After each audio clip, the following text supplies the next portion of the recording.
Attention, everybody. The views and opinions expressed on this show are not necessarily those of Acts Ministry, Acts Media Group, and or their affiliate and subordinate ministries and or nonprofits. So today, for the first time on Acts Media Group headquarters, on Acts Media Group, Acts Television Network, it's Crime Time with Dr. Steve Albrecht. Take it away, Steve. Thanks, Matt, and welcome to Crime Time. This is podcast episode number 43. I am Steve Albrecht. I'm joining you from the Acts Media Group studios in Springfield, Missouri. So for this hour, I'll be talking about what police departments can do to improve the way that they serve their communities. Certainly a big topic today, certainly something that's on the news every single day. The mainstream media covers cops and cop issues relentlessly today based on what's been happening with the George Floyd situation. And today I think the George Floyd video was released, the full video that shows what happened with the Minneapolis Police Department officers. Certainly a tragedy, certainly didn't have to happen, and certainly we'll talk about those guys and their behavior. So thanks for listening to Crime Time, where we talk about crime and crooks and cops, and also personal security. We'll talk about some dangerous people and some heroes. We'll even mention a few stupid crooks. There are a lot of those out there. And most importantly, I'll talk to you about what you can do to keep yourself safe and your family safe from crime and violence. As always, you need to be vigilant at home and in your neighborhood and in your community and at school, if we ever go back to school, and at work and even on the road. This show exists to make you feel more comfortable and more empowered and more secure and even more educated about security and the interesting parts of the criminal justice system. As background, I worked for the San Diego Police Department in California for 15 years as a patrol officer and a reserve sergeant and a domestic violence investigator. I handled over 1,500 domestic violence cases in my time as an investigator. I now work as a consultant, and I teach training workshops focusing on human resources and employee coaching and security issues in the workplace, especially workplace violence. I've written 23 books on business and workplace violence subjects, on police subjects, criminal justice. Wrote 3 books on guns. You can find all those books on Amazon. You can find my gun books at Amazon on the Kindle portion. Just look under Steve Albrecht and guns. You'll see the first 3 volumes that I have done about guns. So happy to talk about guns later on in future podcasts. You can always reach me at my website by going to crimetimeradio.com. That's crimetimeradio.com. You can send me an email, connect with me on LinkedIn, and you can also follow me on Twitter at Dr. Steve Albrecht. So that's Dr. and then Steve and then Albrecht, Albrecht. You can find past episodes of the show on SoundCloud.com and certainly listen to what we have talked about over the years on the Crime Time podcast. So I've been around law enforcement for 36 years. I wrote 6 books on officer safety and tactics for cops, 6 books about patrol and investigations and how to keep cops safe. And so I know a lot about cops, and I know cops' culture, and I know what they have been going through for the last several years in terms of people's perception of them and how people see them in the community. And lately it's not been great. And so we're going to talk today about what police agencies can do to be different and perhaps more focused on what's going on in the community, especially for communities of people of color. And if we look at how police respond to situations where they are sometimes in particular events and disturbances and things which maybe could be handled by other people, but some of the things we're just going to still need cops for. We're not going to send social workers and therapists to active shooter situations. We're not going to send social workers and therapists to armed robberies and sexual assaults and hot prowls and burglaries and things like that. So there is a sense in this country that, you know, when you listen to the defund the police, disband police agencies, those folks are ridiculous. That's not going to happen. We have to have police agencies in this country, but they can do their jobs differently, and they can do different things in ways that will be more supportive of the community. And we got to get back to a law enforcement culture, which I think is possible, where we actually have respect for both sides of the community and the cops, and people value police officers for what they do. So we'll talk about that. And I have strong feelings about this issue. I want my brothers and sisters in law enforcement to be different in how they do their jobs and think about ways where they can be more impactful in the community and get back to a law and order mentality in this country, which I think we're certainly missing if you look at the protests and the riots and the things that have been happening in cities like Portland and Seattle and New York, and really also the zooming crime rates in these cities, the murder rates in New York City, for example, through the roof. In Chicago, of course, we see all the time the murder rate is completely outrageous. And, you know, there's a cause and effect issue for this subject, which is we have less law enforcement activity, we have less patrol activity, and we have less enforcement and aggressive, assertive, legal, ethical responses in the field for cops to do their jobs in ways where they go out and do what they are paid to do, which is look for crooks and arrest them and put them in jail. When we don't do that, then the crime rates are certainly going to zoom. So when I think about law enforcement from the shifting approaches to how we do that job, things really changed, in my perspective anyway, right after 9/11.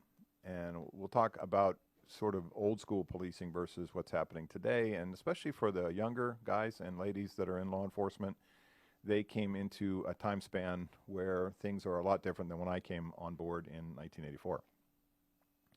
When I think about my time in law enforcement, I came into the San Diego Police Department in July of 1984, and within 8 days, I had been a cop in the academy, at least a trainee or a cadet in the academy, 8 days, when a man named James Huberty walked into the McDonald's in San Diego, in the last San Diego city before you get to Tijuana, Mexico, which is called San Ysidro, and he shot and killed 21 people, dead little kids and their parents and the employees of the McDonald's that he went into where they were eating their Happy Meals or working behind the counter. This murderer came in and killed 21 people. That was the worst thing I ever saw in my law enforcement career, and that was just Polaroid photographs. Some of you are old enough to remember what Polaroid photographs look like. I looked at 110 Polaroid photos of dead little kids and their parents, and it was the most horrific thing I ever saw. That was, in this country, in 1984, the first real mass shooting event that we ever had. And we were stunned by the totality of this terroristic event. We were stunned by the loss of life, the number of people killed by this perpetrator. And it really sort of flipped a switch in this country for how we responded to things that we had not ever thought about, like a mass shooting. And so, you know, if you think about the history books, the previous mass shooting happened, I think, around the late 50s, early 60s, which was the University of Texas, Austin, Texas campus tower attack that was done by the sniper in that situation. And that was really kind of the touchstone for that sort of event. Well, fast forward to today, and pre-pandemic, pre-virus, certainly, the idea of a mass shooting is not uncommon in our country and in our culture. And the idea of workplace violence or school violence or violence which is perpetrated against a loved one, a former loved one who works at a company where the perpetrator shows up and shoots his ex-girlfriend or ex-wife and then himself is very common. And we look at this evolution in how we respond to these things in law enforcement. Really, if you think about where we flipped the switch on the police tactical response, it came after Columbine. And Columbine in 2000, April of 2000, was one of those touchstone events in law enforcement where we said we need to change the way we do business. If you think about Columbine from a tactical perspective, the cops showed up and did what they always did and did what I was trained to do back in the 80s and the 90s and in the early 2000s when I was in law enforcement, which is put a perimeter around the building, put a perimeter around the school, wait for the SWAT team to come and gear up and go inside and engage with the perpetrators. That changed dramatically and drastically, and rightly so, after Columbine. Now, as you know, the police use a concept called active shooter response, which is they come in and they engage with the bad guy as soon as they can, as soon as they get on site. They don't wait for SWAT. They don't wait for a rescue team or a primary response team, a PRT team. They just go in and engage. So there are a lot of touchstones like that. The Huberty massacre in McDonald's in July of '84, Columbine in 2000. You look at the Las Vegas shooting several years ago where the police response has just had to have been different for these type of mass events. And then really, if you look at the worst workplace violence incident that's ever happened in the history of the United States against customers, taxpayers, visitors, vendors, employees, it's 9/11. 9/11 killed almost 3,000 people in a terroristic event that happened on all the airplanes in terms of the towers and in Pennsylvania. that was the biggest workplace violence incident we've ever had. So those types of things continue to sort of reset the police tactical response to things. And we learn, unfortunately, in this country at the feet of these horrible situations before we change our approach. So 9/11, at least from my perspective, really changed the police culture by saying, okay, we are now going to put cops into, and this you can put at the feet of George Bush, who meant well and was trying to protect cops and protect this country from what he thought, and we all thought, was going to be another terroristic attack where folks from Al-Qaeda and Taliban and things like that would get over to this country and attack us again. So there was a real shift right after 9/11 towards the police becoming much more militaristic in their uniforms and in their tactics and in their equipment. You saw lots of funding after the creation of the Department of Homeland Security under Tom Ridge to get cops, sniper rifles and I mean, almost like tanks and other stuff that they needed that had a real military feel to it. So if you go back to something as simple as what police uniforms look like today compared to my day and compared to even before 9/11, it's one of the things, and this is a primary thought process for me about how cops look and how they are perceived by the community, it's tactical vests. So when you see cops in a uniform and they have a gun on their belt and they have all the equipment that they carry on their belt and they're wearing vests and they're wearing their usual standard Class A police uniforms, that's one kind of whole sort of perspective. When we started putting cops into tactical vests, and some of these guys can look like Inspector Gadget with all the stuff hanging off of them, it really changed the mentality of how people perceive the police, and I think this is critical here, of being protectors over to warriors. So post 9/11, post Al-Qaeda, post Taliban, post terrorism events and things that were happening, there was a real shift in this country towards getting cops to be warriors. And so this tactical vest piece, I think, was a real movement towards that perception by the community that they look like warriors instead of protectors. Well, fast forward to today. And now we see cops that are coming into field situations or traffic stops or showing up, and they have this whole sort of police tactical mentality with them that comes from this vest wearing sort of a perspective. So they started ramping up into military style gear, and they started ramping up into military style equipment. And I think we have lost, and we need to get it back really quickly, this perception of cops being protectors again instead of just being warriors. Part of the problem about cops being perceived as warriors comes from their academy training. When you think how cops are trained in the academy, even today, some police agencies in their 16-week academies or 20-week, 24-week academies, they will spend an entire week, typically towards the end of their training program, putting them in kind of a hell week. A hell week is sort of like the military, where they put them in tactical situations, they put them in role play, they put them in shoot, don't shoot situations, and the function of those types of training programs is to remind them that they could be killed as part of their job. So think about, from your own sort of world where you work, where in the back of your mind, and if you have a job which is inherently dangerous, you're a window washer on a skyscraper, or you're a miner, or you do something that involves equipment or chemicals or something that's chainsaws that's inherently dangerous, there isn't always the thought in the back of your mind that you could be killed on the job in some sort of accident. Well, with the cops, that perspective of being killed is drilled into them from day one in the academy. You could be killed by a crook. You could be shot on a traffic stop. You could be killed in a domestic violence situation. You could be killed in an ambush. So imagine that your perspective of your job has that aura, that shadow of death around you all the time. It really changes the way you see the world. One of the biggest problems that cops have, I have it too, is that in profession, we tend to see people as us versus them. There's the cops, and that's us, and everybody else is them. And them are bad people, and them are folks that want to harm us, and them are people that are not following the law, and them are horrible neighbors, and everything else that we'd sort of collect them into. The problem with that mentality is that it fails to see people as mostly good. It fails to see people as mostly safe and not dangerous to them. Very small number of people want to kill cops.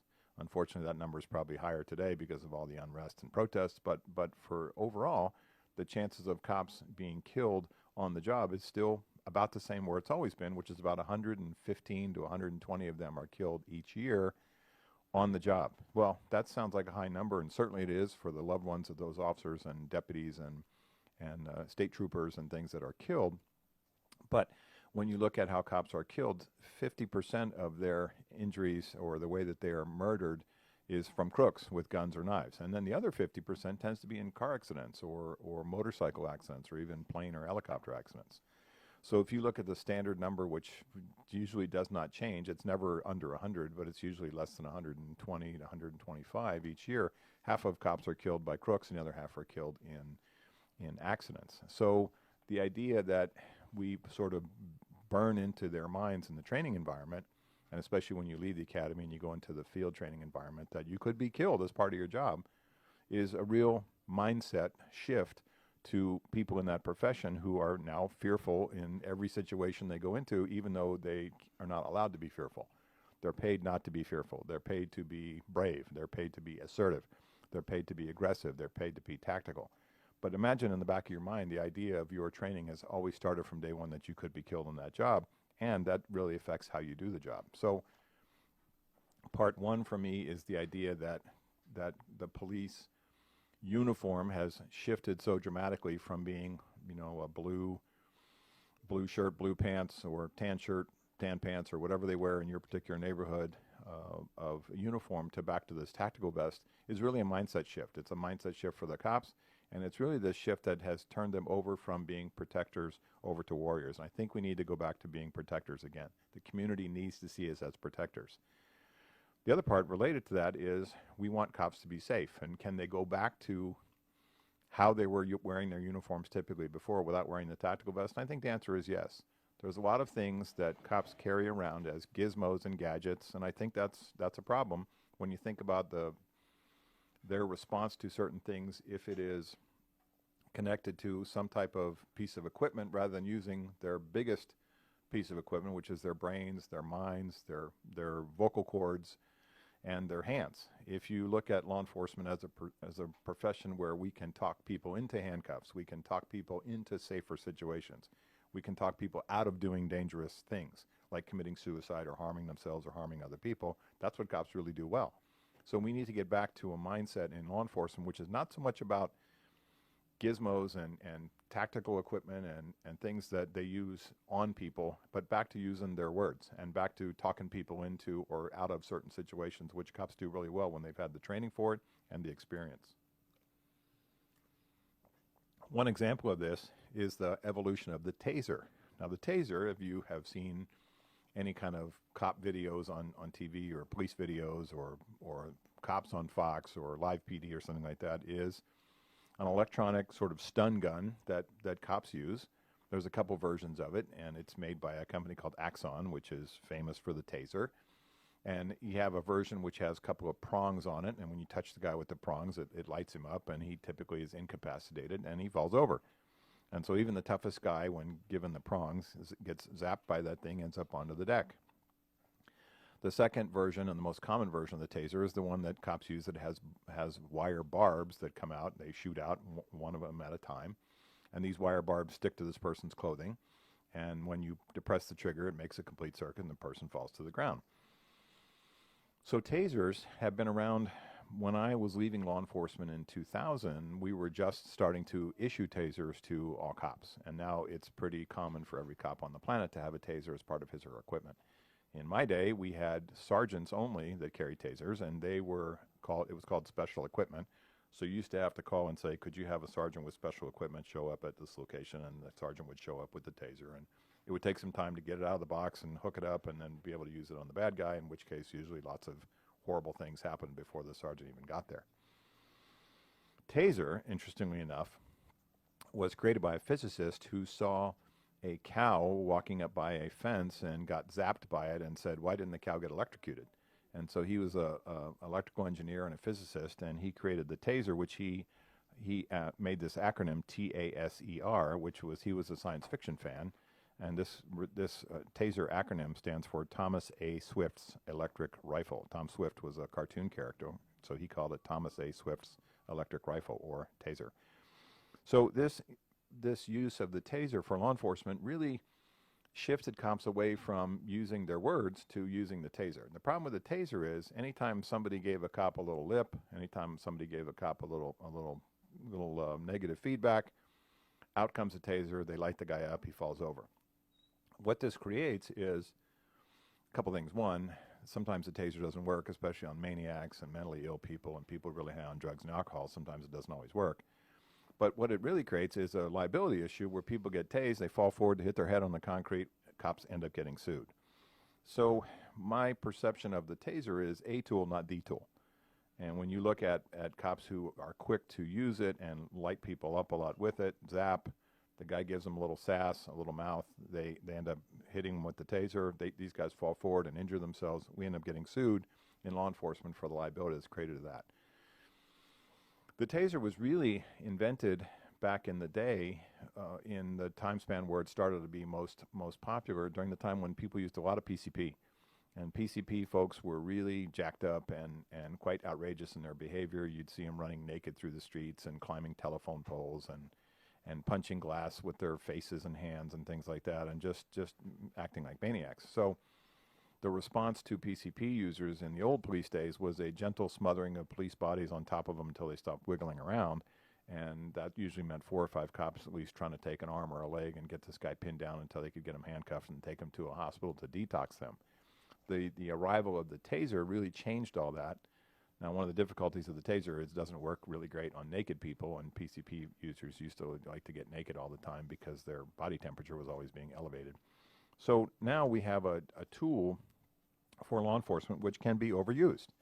And as much as I love my brothers and sisters in blue, one of the things that we know is if we give cops something as a tool, they can overuse it frequently. And so that's a perfect example of something that says we need to use the taser as a device for law enforcement, not the only device. It's not the only non-lethal device as well.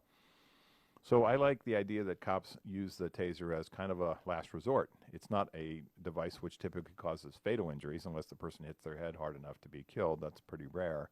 And I've never seen situations where somebody caught on fire because of a taser, unless they were doused with gasoline by themselves or something and the cops didn't know that. That's quite rare.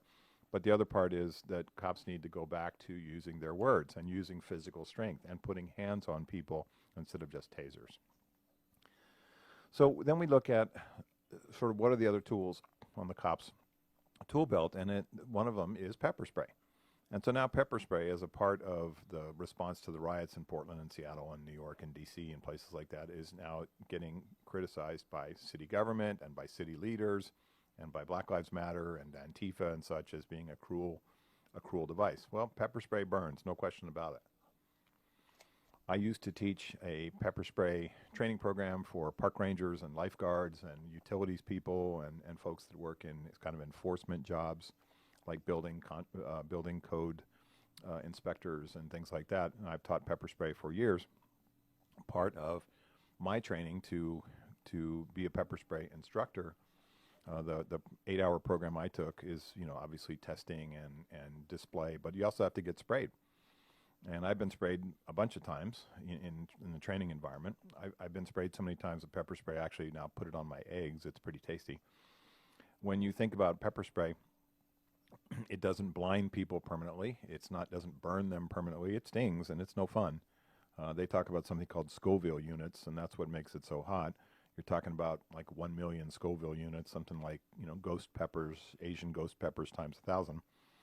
And you think about pepper spray, it's really useful in the field, especially outdoors. It's not the greatest tool for cops indoors.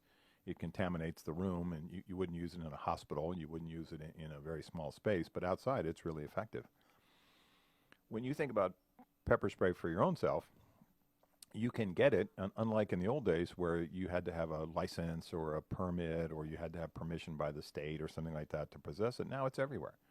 You can get pepper spray at Home Depot. You can get pepper spray at Office Depot. I've seen it at Walmart. And so when you think about pepper spray, especially for your own personal safety, I think it's an ideal non-lethal device for people, especially in your car.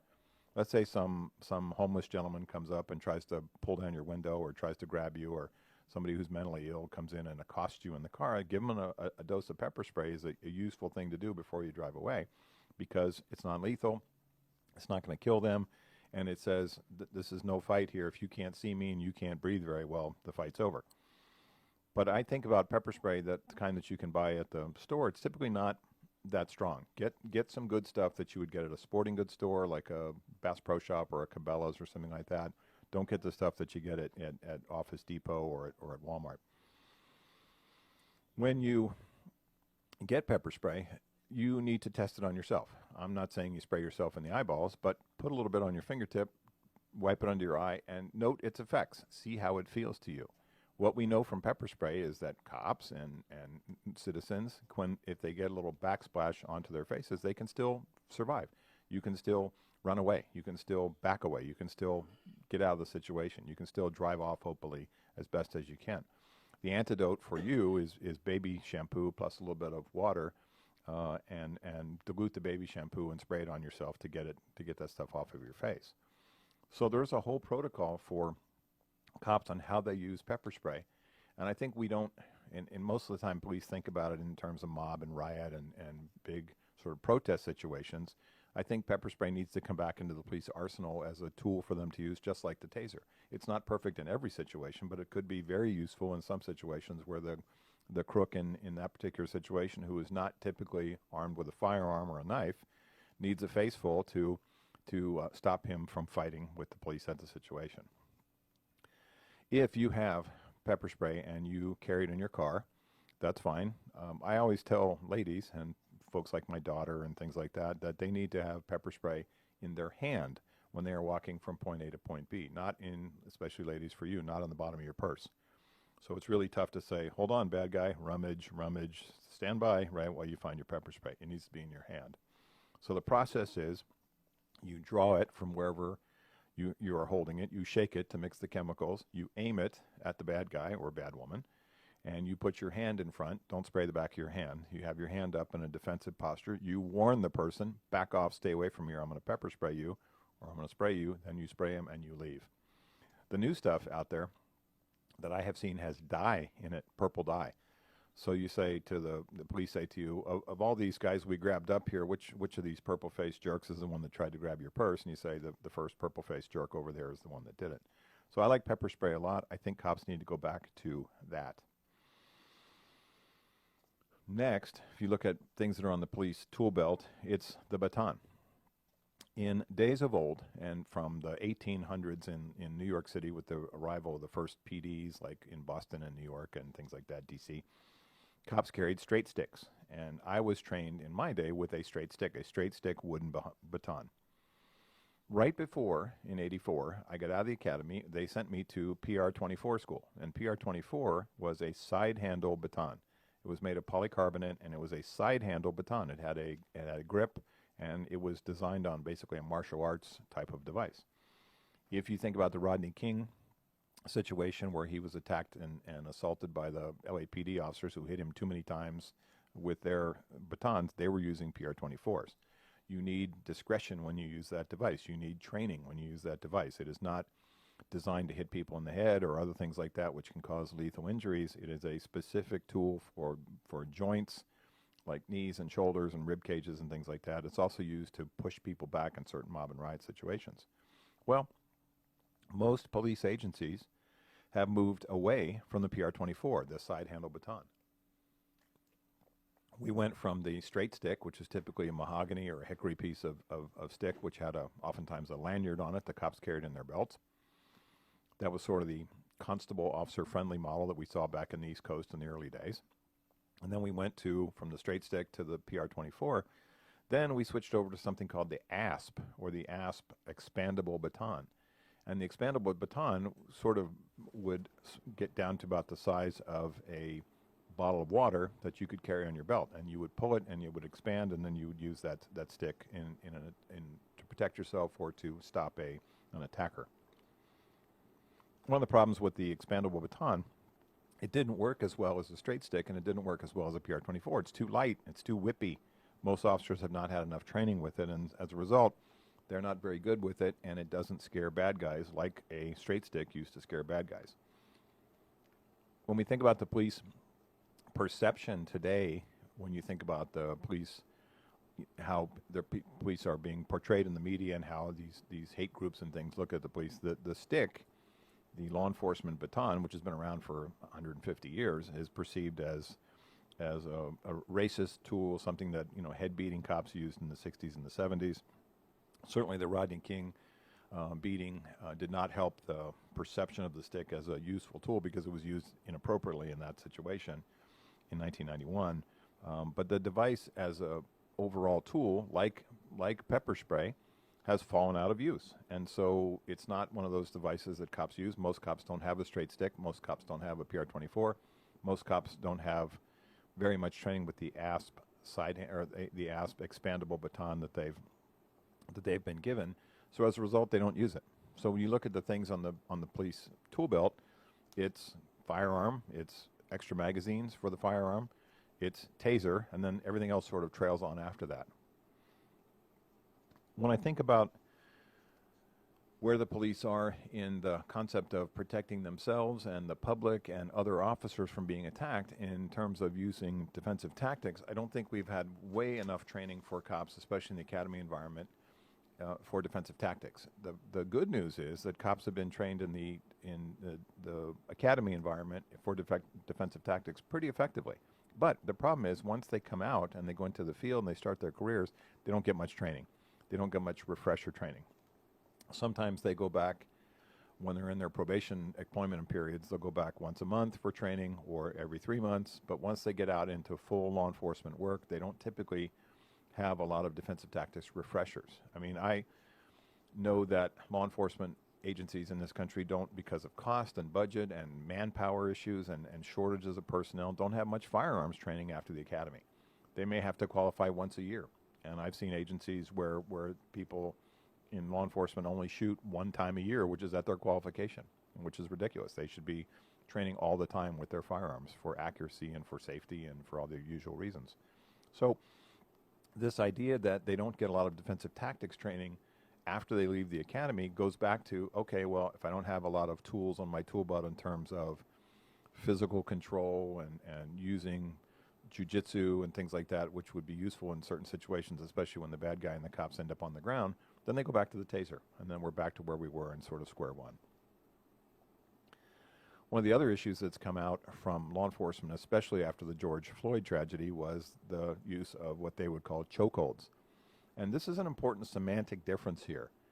Chokeholds and carotid restraints are not the same. And so we have seen law enforcement agencies, my agency in San Diego, the Sheriff's Department in San Diego, lots of the smaller police agencies in San Diego and in California that I follow when I look at Twitter and I see what's happening in the world, have banned the, quote, chokehold.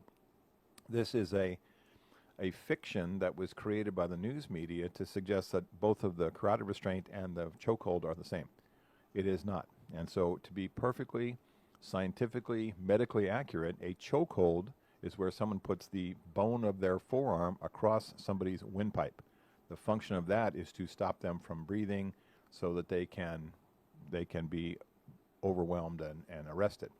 The function of a carotid restraint, where the bicep and the forearm create a V, where the person's neck is in the center of the cop's elbow, is to block the blood flow on both sides of their head, the carotid arteries on both sides of their head, so that they temporarily pass out. These are not the same. Chokeholds and carotid restraints are not the same. The news media has created this idea that they are the same, and as a result, many police agencies in this country have said we are not going to use a, quote, chokehold or any version of a carotid restraint. When used effectively, especially on people that are violently mentally ill, violent in general to the point that they can't be controlled by any other means, the carotid restraint is a good tool if cops have had the training and the practice in using it. But we've taken that tool, again, off of their list of possible use of force options. Think about how we recruit for law enforcement these days. Moving forward from 9/11 and moving forward from the run-up to the Gulf War I and Gulf War II and Afghanistan and Iraq war veterans coming out of our military system, a lot of them chose law enforcement as a career. Even today, and this surprises me, but it's true, even today we have people in law enforcement backgrounds and recruiting offices in PDs and sheriff's departments saying, we still have a lot of folks that want to be cops. We still have a lot of folks that want this job, even though it doesn't always pay well, even though the perception in the media is that they're all killers and racists and head beaters and things like that. We still have a lot of people that want to be cops. So we typically get a lot of people from the military. One of the problems of getting folks from the military, and it is a blessing and a curse to have them in law enforcement, is sometimes they have a military response to a police situation. So I have seen really intense encounters where the perpetrator was not dangerous to other people, maybe dangerous to himself, like had a gun to his own head, where he was shot by a sniper type of a situation by a cop who has military training, who was armed with a rifle. Maybe not the best solution to that particular situation, but if you have a military mindset and you're militarily trained, sometimes cops fresh out of the military have a hard time sort of separating between what they did in the sandbox over in Afghanistan or Iraq or somewhere else compared to what's going on in a city street or a county agency. So the mindset, military use of force problem solving approach, which people with a military background bring to law enforcement, can be very useful sometimes not so much. So we need to really sort of measure those responses and measure our training and make sure we're doing the right thing to teach people with a military background the most effective police tactics, not necessarily tactics that work in the military. So if we go back to the idea of people who are wanting a law enforcement job, what I think a lot of people don't understand from the public is how difficult it is to become a law enforcement officer. When I was in California and San Diego, the ratio of cops that we hired versus the people that applied for the job was about 100 to 1. I mean, imagine that. 100 people applied. A lot of them didn't pass the written test. A lot of them didn't pass the physical abilities test. A lot of them couldn't pass the medical check. A lot of them could not pass the background check because of drugs or credit problems or other issues. A lot of them could not pass the lie detector, the polygraph that we give to people. So once we have folks down to a precious few, 1 out of 100 that gets hired means that in order to put 35 people in the academy, do the math, we have to talk to 3,000 folks. So when we look at where police agencies have dropped the ball is they've cut corners. They've cut corners in the hiring process. They've cut corners in the physical abilities, or they've cut corners in things related to background checks and things like that, where someone would not get hired in days of old, but sometimes because we need the bodies, we need people in the field, we're shorthanded, we are going to have that situation where we need more cops, and so we're going to hire people that aren't necessarily qualified. That needs to stop. Kind of related to that, we have an issue where gypsy cops get hired. And gypsy cops are officers and deputies that have come with other agencies and got their training and their experience and maybe had some type of behavioral problem, performance problem. They got fired or they're about to get fired.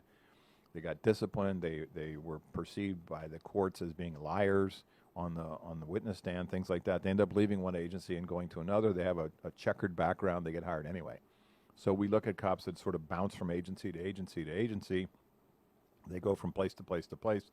Their behavior and their performance issues sort of trail on after them. We don't do a very good job screening those people out. Those aren't the folks that we need to have in law enforcement. And then really lastly, the idea that the police unions in this country are pretty strong. And for all the good that they do in terms of protecting employees, officers and deputies, and protecting their employees' rights, they've also created some things that make it difficult for supervisors, sergeants and lieutenants and captains and chiefs and things like that to do their part in terms of discipline or correcting behavior. In California, for example, they have something called POBAR, the Police Officer Bill of Rights. And POBAR is pretty restrictive if you read it, as the attorneys for the police associations often do, as being something that gives them a lot of power to say that anytime you try to criticize or correct my officer, my deputy, it's a violation of the Peace Officer Bill of Rights. And so as a result, we have some sergeants and lieutenants and captains and people in command positions that are afraid to be coaches. They're afraid to be bosses. They're afraid to talk to their employees about performance or behavior issues because they don't want to be in violation of the Peace Officer Bill of Rights. And in a lot of situations, cops say, well, if this could lead to discipline, not it is a discipline conversation, but it could lead to discipline, I want a union rep. And that makes things even more complicated for cops, leaderships in the police agencies who want to talk to cops about doing their changes in their behavior, doing a job differently. And it's not necessarily all the things that the Peace Officer Bill of Rights is supposed to protect, which is employee rights, but they've created a situation where they now overprotect, and some cops can't be disciplined effectively for doing the wrong thing. There is a shift in how we look at mob and riot training in law enforcement agencies. Back in the day, it was sort of batons and stomp and drag, and this movement that we did was sort of stomped forward towards people. We would drag our feet on the ground and make this sort of loud noise. That hasn't changed for some police agencies. We look at mob and riot training in terms of the tactics. I think if I look at the videos and the studies, and I've read a book or two about this, the Europeans tend to do a better job about how they handle large crowds and how they handle situations that they get at, where in like soccer games and things like that, where stuff could get out of control, better than we do here. So we need much more training for protests and mob and riot than we typically do now.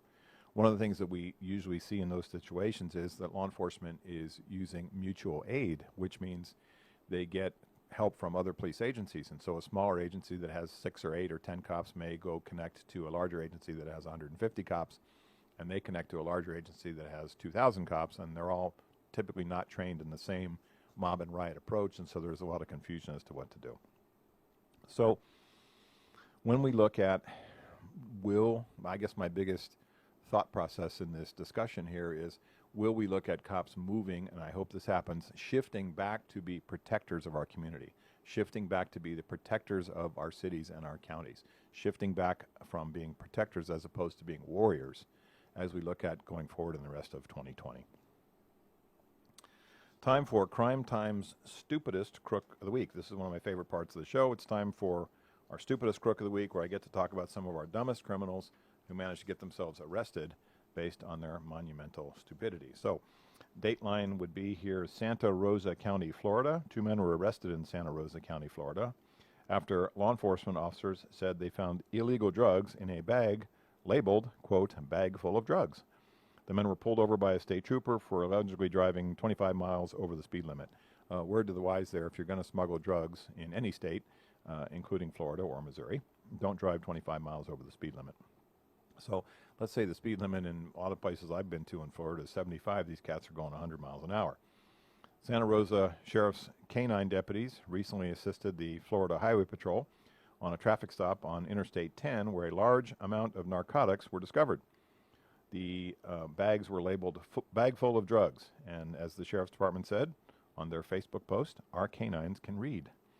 The narcotics and other contraband reportedly included 75 grams of meth, 1.36 kilograms of GHB, that's a date rape drug, 1 gram of cocaine, 3.5 grams of fentanyl, that's an opiate synthetic, some ecstasy tablets, and other drug paraphernalia. So good job, fellas. Nice way to mark the evidence for the cops. Bag full of drugs, so easy for us to find that. Thanks very much, fellas. Time for your Crime Time IQ test. Let's test your Crime Time IQ with this week's crime quiz question. Okay, here's the question. What is the definition of depolicing? DE-policing. What is the definition of depolicing? Well, unfortunately, it's not a good thing. Depolicing happens when cops decide, either as an individual officer or as a department, not to do all their jobs. They'll answer radio calls, they'll respond if they're flagged down for help, but they won't get out of their patrol cars to do much else. No ticket writing, no stopping suspicious people. They won't be conducting FIs, or what are called field interviews on suspicious folks. And no proactive policing. They won't go out and look for bad guys. And so depolicing means the cops say, I'm going to sit in my car because I can't get sued, or I can't get put on TV, or I can't get videotaped, or I can't get accused of things if I don't get out the car. And that's the wrong approach. This work slowdown is typically because cops are afraid of being criticized, afraid of being accused of racism or police brutality, or harassed by anti-police groups for being too aggressive, or filmed by citizens simply doing their job, not doing anything illegal or wrong, with cell phones or by the media at crime scenes or disturbances or riots or things like that. So it's bad for the community in general when depolicing happens. And we see it in large cities now. We're seeing it as police are being, accused of brutality, and then the subsequent disbanding or defunding, which is going on. This encourages cops to either leave the profession, or if they don't do that, they say, well, I can't get in any trouble if I don't get out the car. I'm just going to sit in the car. And that's a mistake. And we need to make sure that de-policing doesn't happen as a fallout from what's going on in our community now. We need cops to follow laws and policies and rules and have good boundaries when they deal with people, all kinds of people, but we need them to do their jobs safely and completely. Time for your Crime Time safety tip of the day. In hot weather, it's easy to get complacent about security, like leaving your car's engine running when you pop into the convenience store for a quick cup of coffee, or you run into the post office, or you leave your garage door open as your car warms up as you go back inside to get something. Make sure that you turn off your car, you take your keys every time, day or night, no matter where you are, hot or cold. Make sure you take your car keys. You don't leave your car running. Never, ever, ever leave your children or your pets in a parked car with the keys in it, ever, ever. Certainly, we've seen tragedies around hot weather incidents. It's an easy way to kill babies and dogs and animals in the car. Never, ever do that. But it certainly makes it easy for crooks to steal your car if you already have the keys in the ignition. So I'm reminded of somebody who went in and said to a Starbucks and left his keys in his $50,000 construction truck with all his tools, and the guy drove off with his truck and stole it, and he came outside and said, how could this have happened? I was only in there for a couple of minutes. Well, you wouldn't take $50,000 in cash and sprinkle it on the front of the Starbucks. You would not do that. So be vigilant when it comes to your habits about leaving your keys in your car, especially during hot weather when you want the air conditioning running and things like that to keep the car cool. That's not a good security issue, because folks can just simply steal your car. So thanks for listening to this episode of Crime Time, the podcast. I encourage you to go to my website at crimetimeradio.com. Send me an email with questions or topics you want me to cover in future shows. You can certainly connect with me on LinkedIn, and you can follow me on Twitter at Dr. Steve Albrecht. In our world, there are sheep, and there are shepherds, and there are wolves.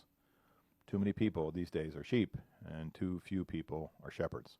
There are lots of wolves out there. There are not enough police officers or sheriff's deputies or troopers to protect us all, so therefore you need to be a shepherd. Take care of yourself and protect your family, protect your loved ones, protect your friends, your coworkers. Pay attention to what's going on in the street and in the field. Be prepared to defend yourself with legal force if necessary, and be a good witness for the police if you see a crime. Stay safe and aware and alert at home, at work, at school, and even on the road. So thanks for listening to Crime Time, the podcast. My thanks to my producer, Matt. Thanks to Jim Whining and all the good folks at Axe Media Group. I'm Steve Albrecht, and thanks for listening to what I know is right.